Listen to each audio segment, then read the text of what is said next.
So one of the most difficult things in parenting, aside from safety issues, is when our kids are behaving or acting or speaking in a way that's really in conflict with our own values.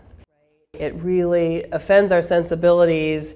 It goes right to our moral compass. And two of the hot buttons that we encounter a lot are lying and stealing, for example, because everything we know says that that's wrong. And society says that you're a bad person if you do that. So it's also those two behaviors particularly reflect on our parenting, which means that we're more vulnerable then, because what kind of a parent are we if our child is stealing or lying?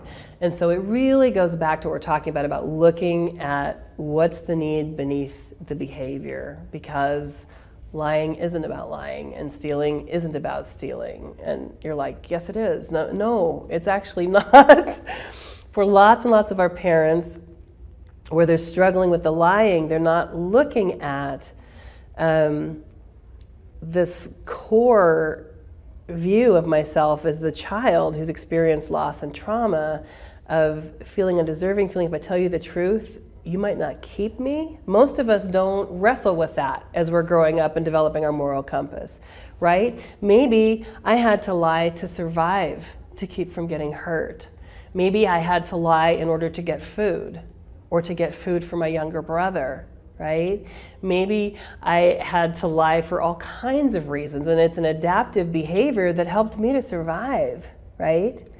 And what if I tell you the truth and then you don't keep me, and then that feeds everything I knew to be true? I really am unworthy, I am unlovable, I knew better than to believe that I deserved a family, right? So we want to look at that and make kids feel safe enough to get to the point of telling the truth. And I had a daughter who, man, you could always tell she was lying because her lips were moving, right? And this kid told hundreds of lies a day, hundreds. Like, it was so rare for her to not lie about something that it was almost a joke. And so what we did with her was we just kept giving her an opportunity to turn it around. Sweetie, would you like to turn that around? And she'd come with a story about, well, I was at school and I didn't do anything and I had to go to the principal's office and it was really, and I'm like, that doesn't sound very plausible. Wow, that sounds really tough. So would you like to turn that around a little bit? Well, I didn't mean to trip him when he went by my desk. And so the story evolved and we get there and I'm like, did you want to turn that around, hon?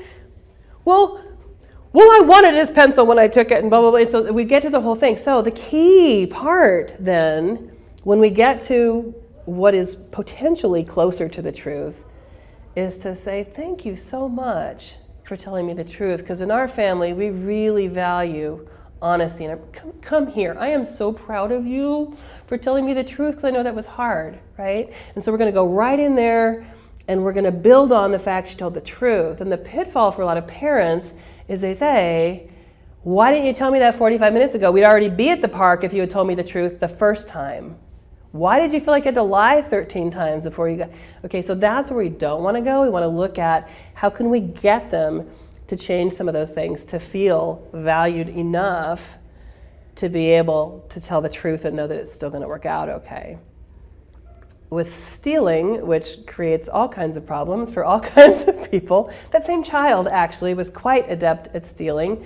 When our second sibling group came to live with us, my daughter told the youngest one of those four sisters, she said, one of my strengths is stealing, I'll show you how, right? She's really good at it. She could put a candy bar in her pants so fast in the grocery store. It was amazing. And so she stole from school, and she stole from stores, and she stole from us, and she stole from relatives. And our job was not to say, that's bad. You're a bad person if you steal, right? Society's already saying that. Our job was to look at what is the need that is driving this stealing, right? And a huge need was connection, right? If we're going over to visit grandma, and I really love how grandma holds me in her lap and gives me cookies and reads me stories, I'm gonna take something from grandma so I can keep that connection even when I'm not with her, because then I can pull up that feeling of being connected and being loved, right? And if I think my sister is so cool, and someday I hope I can be as cool as she is, and if I take her stuff, maybe some of that coolness and stuff will rub off on me, and I'll be as cool as she is, right? And mom makes me feel safe. So if I take one of mom's earrings and I have one and she has one, then we'll still be together even when I'm at school, right? And so looking at what's driving that. It's not about stealing. It's not usually about, I just want that. I mean, sometimes it is. Sometimes there's no impulse control yet because their needs haven't been met when they were little. So there hasn't been a lot of cause and effect or those kinds of things. But often there's something else entirely where we can be proactive and say, you know what, honey, I'm going to give you this to keep in your pocket while you're at school. And whenever you're missing mommy, you can just reach in your pocket and know that I'm right there with you, right? Or grandma can give her some special scarf that she can sleep with to know that grandma's thinking about her and keeping her safe while she's sleeping, right? So just looking at behaviors in a different way rather than getting all ruffled because they're offending our sensibilities.